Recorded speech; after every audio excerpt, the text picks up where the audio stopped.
Good morning, everyone. Hope you all are fit and fine. Dear students, today we will discuss remaining part of lesson number 11, the case of copied question papers. So, students, let's discuss how Mr. Holmes solved this mystery. I should like to have a word with them. Is it possible? Then we went up and knocked at Steve's room. Peter, they went up. Mr. Soames and Mr. Holmes, they went up and knocked at Steve's room. He opened the door and Holmes borrowed a pencil from him for making some notes. उससे door open किया Steve ने और बेटा mister Holmes ने क्या किया उन्होंने उससे पेंसिल बोरो की why for making some notes. The same thing happened in Ralph's and Gilchrist's rooms. उन्होंने गिलक्रिस्ट के रूम पर गए और राल्फ के रूम पर वहाँ पर भी सेम उन्होंने उनसे एक पेंसिल बोरो की for making some notes. Then now Mister Soames, I wish you good night. I will drop in early morning tomorrow with a definite answer. Early morning, Holmes came to my room. Have you anything positive to tell to Mr. Soames? Then Holmes replied, Yes, my dear Watson, I have solved the mystery. कि मैंने जो ये mystery है इस रहस्य को जो है सॉल्व आउट कर लिया है. We went to Soames' house. He was extremely worried and nervous. वो बहुत ज़्यादा worried थे, परेशान थे और nervous थे. Then Holmes asked, Mr. Soames, will you please call Bannister? कि क्या आप Bannister जो आपका सर्वेंट है उसको आप अंदर बुलाएंगे? Then Bannister entered and Holmes asked him to close the door. उसको बोला कि अब आप डोर को बंद कर दीजिए. Now Bannister, will you please tell us the truth about yesterday's incident? Mister Bannister, क्या आप हमें कल का सारा इंसिडेंट जो भी हुआ क्या हमारे को आप उसके बारे में सच्चाई बताएंगे? Then Bannister reply, I have told you everything sir. Sir मैंने तो आपको सब कुछ बता दिए. When you sat down in the chair near the window, were you trying to hide something? Mr. Holmes asked this thing from Bannister, and Bannister replied, No, sir. Then Holmes again inquired, Didn't you let the man who was hiding in the inside room go out? क्या तुमने जो room के अंदर person छुपा हुआ था उसको बाहर नहीं जाने दिया?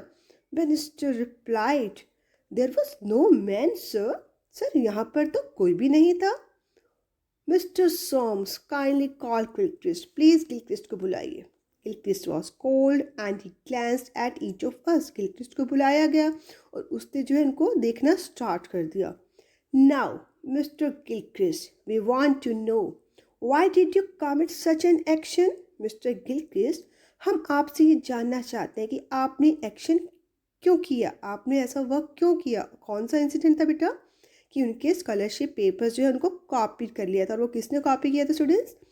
गिलक्रिस्ट ने. Okay, now Mister Gilchrist, we want to know, why did you commit such an action? Gilchrist was shocked. Gilchrist बहुत शॉक्ड हो गया एंड लुक्ड एट बेनिस्टर. और बेनिस्टर उसको देखने लग गया. Then Bannister replied, no no Mister Gilchrist, I never said a word. कि Mister Gilchrist, मैंने तो एक वर्ड तक इनको नहीं बोला. मैंने इन्हें आपके बारे में कुछ भी नहीं बताया. Then Holmes replied, No, but you have now. Yes, पहले तुमने कुछ भी नहीं बताया बट अब तुम सब कुछ हमें सही सही बताओगे. I tell you the whole story now. Mr. Soames' room's window was open. कि मिस्टर सॉम्स की रूम की जो विंडो थी वो ओपन थी. I tried to measure how tall a man would be to see the papers through the window while he passed. Only a 6 foot tall man could do it. कि एक 6 foot tall person जो है वही ऐसा काम कर सकता था. I found out that Gilchrist was 6 feet tall. Gilchrist की हाइट क्या थी बेटा? 6 feet tall था वो. And also a long jumper, एक लॉन्ग जंपर भी था. He was practicing the jump. He came back carrying his jumping shoes, which had sharp spikes. As he passed your window, जैसे उसने अपने विंडो से आपके पास करा, he saw the proofs on a table. उसने जो है सभी प्रूफ्स आपकी टेबल पर पड़े हुए देखे। He entered through the open door, वो ओपन डोर से अंदर एंटर कर गया। And put his shoes on the table and hence the scratches on the table. उसने शूज अपने कहाँ रख लिए? टेबल पर, इसलिए वहाँ पर क्या थे? उसके स्क्रैचेस थे। He put his gloves on the chair, उसने अपने ग्लव्स कहाँ रख दिए? चेयर पर, नियर द विंडो, जो कि विंडो के पास थी। And took the proof papers to copy, और प्रूफ पेपर्स को उठा लिया, किस लिए? कॉपी करने के लिए। ही रॉट वेरी फास्ट, उसने बहुत जल्दी जल्दी लिखा जितने भी क्वेश्चन थे। He wrote very fast and broke his pencil and to sharp it again, और इतनी जल्दी जल्दी वो लिख रहा था, उसकी वजह से क्या हुआ? उसकी पेंसिल जो है बीच में से उसका broke his pencil and had to sharpen it again, उसको शार्प करना पड़ा। And these pencil shreds helped me to find out the culprit, और ये पेंसिल श्रेड्स की वजह से जो है मुझे जो है इस कल्प्रिट का, जो भी अपराधी है उसके बारे में पता चल गया है कि ये अपराधी कौन था? Gilchrist. Gilchrist had committed that action. Okay, then looking at the shreds, I could make out that pencil was not an ordinary size. और जब उसने shreds को देखा, पेंसिल shreds को, तो मिस्टर होम्स को ये भी लगा कि ये जो पेंसिल है एक ऑर्डिनरी साइज़ की नहीं है, नॉर्मल जो हम साइज़ यूज़ करते हैं। Its outer colour was dark blue, इसका जो आउटर कलर था वो कैसा था? Dark blue. And it had a soft lead. I found the same pencil in Gilchrist room yesterday, और yesterday जब वो वहाँ पर गए सभी के रूम्स में, बेटा वो रूम्स में गए गिलक्रिस्ट के, स्टीव के, राल्फ के, उन्होंने वहाँ से उनसे पेंसिल ली थी ना, तो बेटा वही same pencil, I found the same pencil in Gilchrist room yesterday, उन्हें वही सेम पेंसिल वहाँ पर मिली जिसके उनको श्रेड्स मिले थे पहले। When Mister Soames came back, Gilchrist took his shoes, और जैसे ही मिस्टर सॉम्स वापस आए, गिलक्रिस्ट ने फटाफट से अपने शूज़ वहाँ से उठाए and hit in the inside room, वो रूम के अंदर ही छुप गया। But forgot his gloves, but अपने ग्लव्स वहीं पर भूल गया। एंड बेनिस्टर प्रिटेंडेड, प्रिटेंड का मीनिंग होता है बेटा दिखावा करना, ओके, जो रियलिटी नहीं है बट हम ऐसे शो कर रहे हो कि हमारे साथ ऐसा हुआ है। Bannister pretended to faint to give Gilchrist a chance to escape, और बेनिस्टर ने प्रिटेंड किया, दिखावा किया कि जैसे वो बेहोश हो गया, फेंट हो गया है, किस लिए? ताकि वो गिलक्रिस्ट को एक चांस दे सके वहाँ से बाहर भागने के लिए।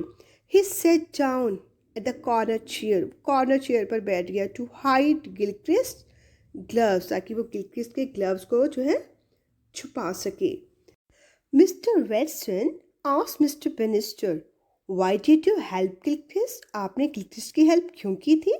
Then Bannister replied, I was a butler at their house before working here, कि मैं यहाँ वर्क करने से पहले, यहाँ काम करने से पहले गिलक्रिस्ट के घर पर सर्वेंट था, बटलर था।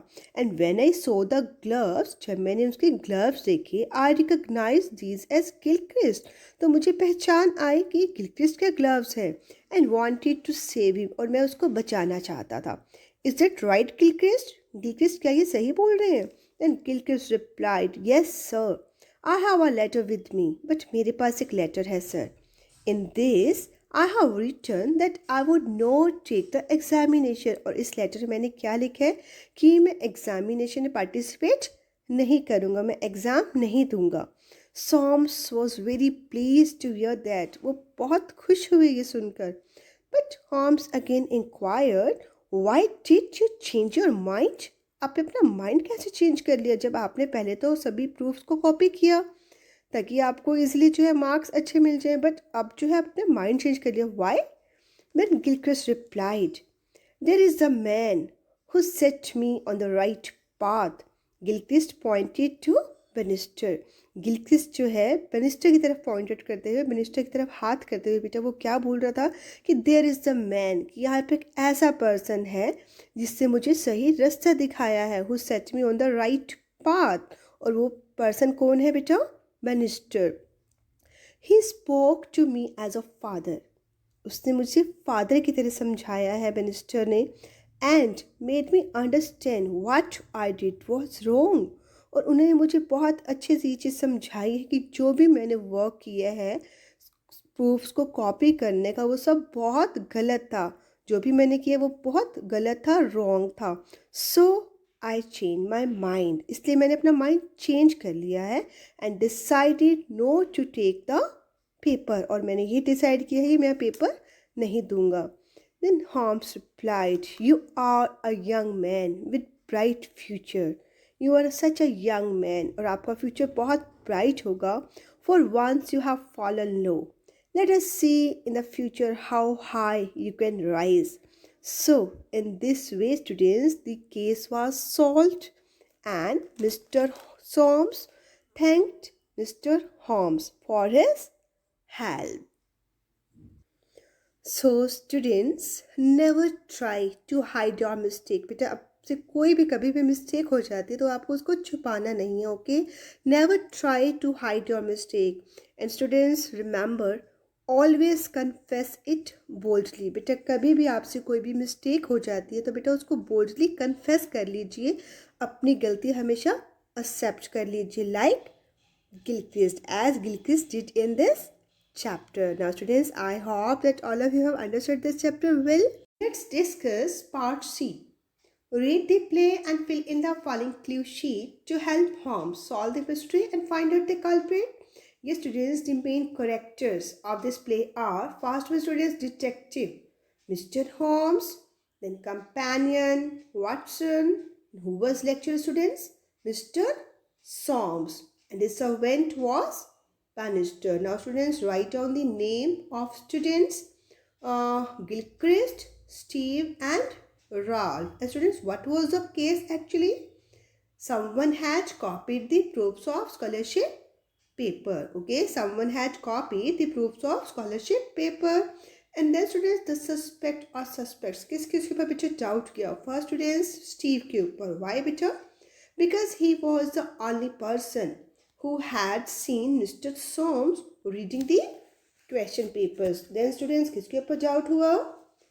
Bannister. Why बेटा? Because he had the duplicate key. Then students, what are the clues? Let's read it. First clue students क्या था? Shreds of pencil on the table. Then second clue students, gloves पड़े हुए थे वहाँ पर. Then key in the door. Then fourth one students, height of culprit, कि कितनी height का जो है person वहाँ से enter कर सकते हैं window से. Then students, Bannister fainted in the chair near window. And last, scratches of shoe spikes on the table. And actually students, who was the culprit? अपराधी कौन था? ये किसने commit किया था बेटा action? Gilchrist ने. Gilchrist was 6 feet tall. Saw the question paper on the table, entered the room, noted down the questions, broke his pencil and sharpened the pencil and left the gloves. And students, what was the conclusion? Students, conclusion was that Gilchrist confessed his mistake, or we can say Gilchrist admitted his mistake and decided not to take the exam or not to take the paper. In this way students, try to complete part C in your book. Okay students, that's all for today beta. Thanks and have a nice day.